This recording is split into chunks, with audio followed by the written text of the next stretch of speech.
All right, time to check in on the latest buzz in the entertainment world. Liz and Mike from 105.1 The Buzz joining us live right now. Good morning.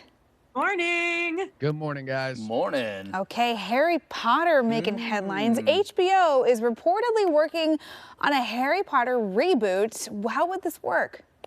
Oh my gosh, I am so excited. The last time that there was this much excitement was when the Quibbler sided with Harry Potter in book 6. I just wanna put that out there. So no, HBO is in the works of trying to do this reboot where every season will be a different book. So season 1, book 1, The Philosopher's Stone, book 2, Chamber of Secrets, so on and so on. And they're getting really close to a deal. There's a couple people that are holding out that they just have to get the official signatures on.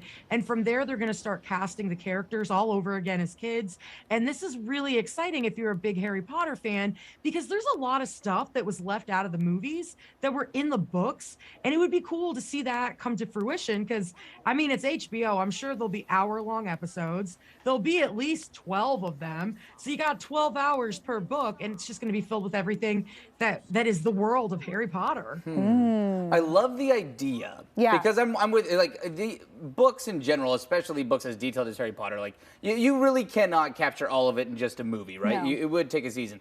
But how do you recast this and bring this magic back to life? Because it was so successful with this crew. And honestly, yes, you have your trio of Harry, Ron, and Hermione. Yeah. How do you recast Snape without Alan Rickman? Honestly. I don't understand whose shoes. I don't know how you could fill them. Right? I don't know how you can do it. Or Hagrid. I mean, I'm torn. I'm torn on this one because as much as I would love more time to create a universe that was closer to the books. I mean, having read, I'm sure you did as well, Liz, read each book like 5 times as a kid. But I also I think Warner Brothers Universal did a good job with, the original movies, and I don't know. I don't know if it would be the same. I don't know.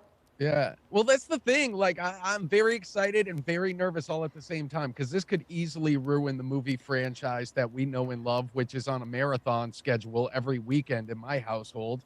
Or, if they do take some more stuff out of the books that they didn't use in the original movie series, maybe they could put a slightly different spin on it, focus on a little bit of some more subplots or other characters a little bit just to keep people engaged. But Yeah. I just want them to stop focusing on the whole Grindelwald thing or whatever. Those movies have been terrible, the Fantastic Beasts ones. So the chance to just start over again with a fresh slate, like, yeah, it'll be weird at first that there's different actors portraying them. But I mean, I watched Saved by the Bell the college years, not as good as the original show, but still worked, It's still You just there. You have to just move with it. You got to accept that it's like the new people, but I'm so 100% here for it. And I wish that it was already in production because I want to binge it immediately. I do think that HBO would do a good job. They burned me before with Game of Thrones and the ending of that whole series, but I do think that they would do a good job.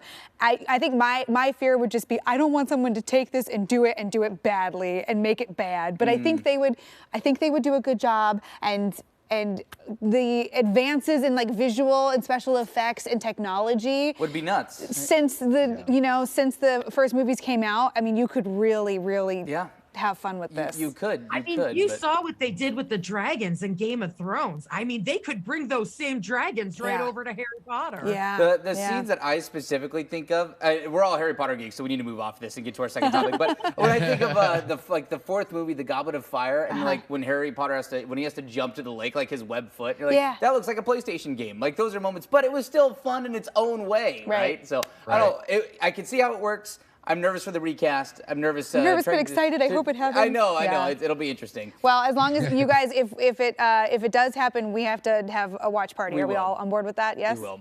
100%. Mike, I don't know if you noticed this. Did you notice how Emily did not think that you read the books? She said that, Liz, I don't know, you probably are like me. And Mike, did you read the books? I said Liz is probably like me, that she's read the books 5 times each. Am I wrong? Am I wrong?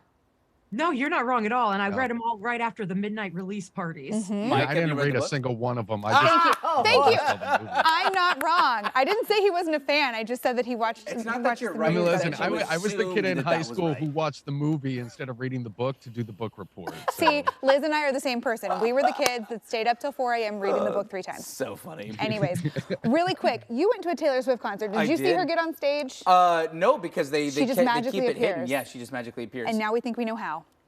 There was a conspiracy theory that she was taking a janitor's cart on the back of the stage to sneak up without anybody seeing her. And it has now been confirmed. There is a video that has gone viral on TikTok. This thing is filled with mops and brooms. And this person's seat was just in the right spot where they filmed it. You see them roll it up on the stage. They kind of fiddle with it. And then you see 5'10" Taylor Swift, heels and a gold dress and all, just pop out of the side of this thing and then run out on the stage. And I think it also proves the conspiracy theory a few years back when people said that she was being taken and returned to her house in a box. And everyone's like, Taylor Swift's not in a box. She's doing this. Taylor Swift is hiding in boxes. When you're that big of a star. As an introvert, I drastic get measures. it. If I could travel in a janitor's bucket, I would. All right, guys, we'll see you tomorrow. Bye.